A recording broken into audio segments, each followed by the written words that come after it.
Jace Denman for Flag Family Media. I'm here with head men's basketball coach Tim Bergstraser. Coach, big week this week. First time ever the program has been ranked number one, so let's kind of get that out of the way. What's it like to be recognized number one nationally, but also in a sense by your peers and people that really watch the Division II game? Yeah, like I told everybody, I think it's a big deal. It's pretty sweet. I'm not going to deny that. It's a cool thing for our university, for our program to be recognized like that. I'm just happy for our guys, like I've said many times as well. And as anybody would say, that target's very massive on us right now, and I think it's going to be all the same for what it's been since we started the season. And people are going to play really hard against us and play their best basketball. And the biggest test is for our team, or how are we going to respond to that? But in the end, I'm just happy for the program, for the university. I think it's great for the city of Moorhead, just to be recognized on that scale. But it's we'll just see how we respond. And I really do trust our guys right now. They seem very humble about it. I don't think they're getting too caught up into it. So we'll see how things go here moving forward. Well, when you look at it, obviously at the midway point of the season, to be ranked number one is fine.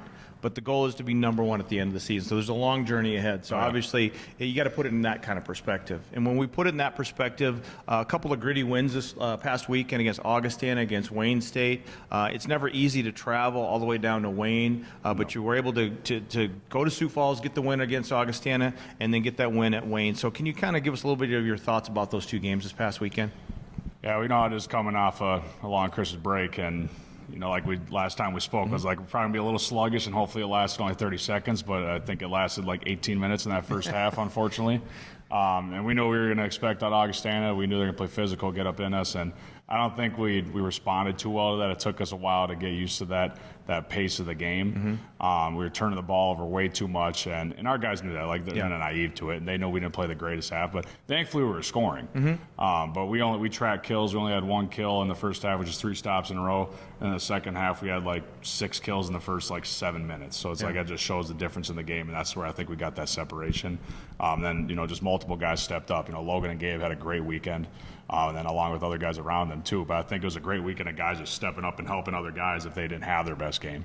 Yeah. And then going into Wayne, I mean, it's just a very similar team. They're going to be in your face the entire time. They're going to make you work, and it was a gritty game the entire time, and all the way up until that last possession, dang near. So even if it was a near double-digit point win, I can't remember what it was, but it's they're ugly games, but that's the way that those teams are going to make it. They're going to play physical, and I thought our guys responded to it, and they found a way. Well, when you kind of talk about what you said there about other guys stepping up, I mean, you had big weekends from Gabe Myron. Logan Kinsey's always he's kind of an ultimate X factor. I mean, he can really dominate a game. Other times he's just kind of one of 5 out there, obviously. But Jakir Sanchez had a really good game.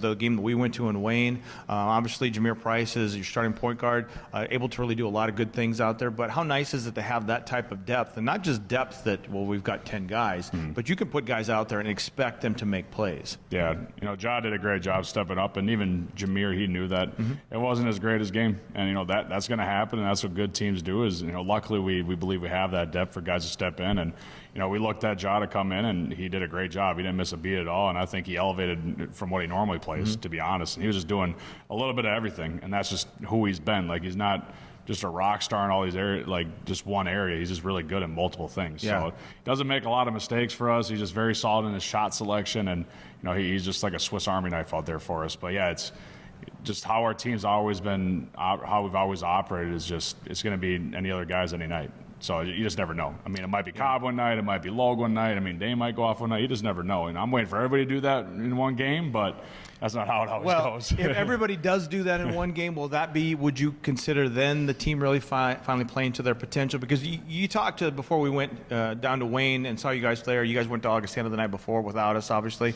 But you talked about this team, while undefeated, is still not playing their best basketball. Obviously, as a coach, when you see these guys every day, you see them on the court in these games, their best basketball is still ahead of them, right?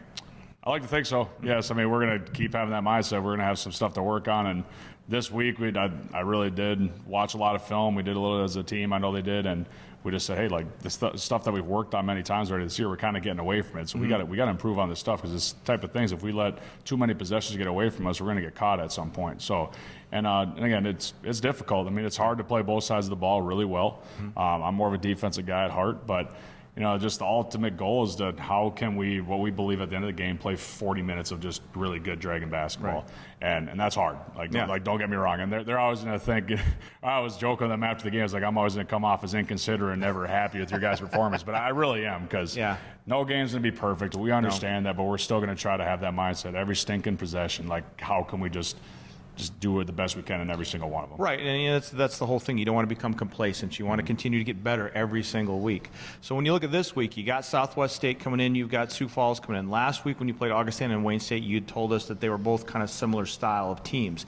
What can you tell us about the 2 matchups this weekend, and are those 2 teams kind of similar styles once again?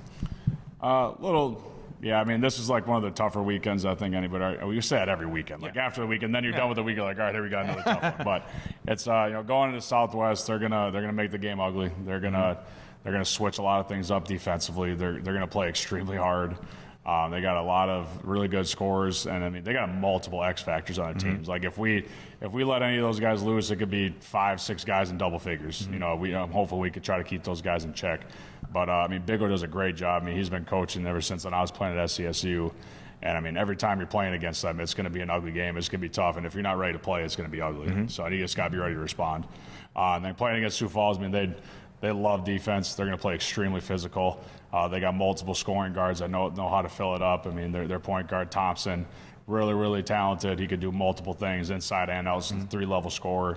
And then they're big as well, in the inside. So, and they've always just rebounded the ball stinking well. So we're going to have to just be ready to, first and foremost, mentally be ready, prepared, and that's the biggest thing for our team right now. I think I'm never going to knock our guys' effort. We're always ready to play that way, but then it's like we can't have too many mental lapses with this team. And they understand that. That's the next thing for our team we're trying to improve on. There you go. All right, so Coach, I want to thank you for your time. We'll be there on Saturday for that big matchup against Sioux Falls. Obviously, best of luck on Friday night. We'll talk to you again next week. Yep, sounds good. All right, this is Jace Denman for Flag Family Media with head coach Tim Bergstraser.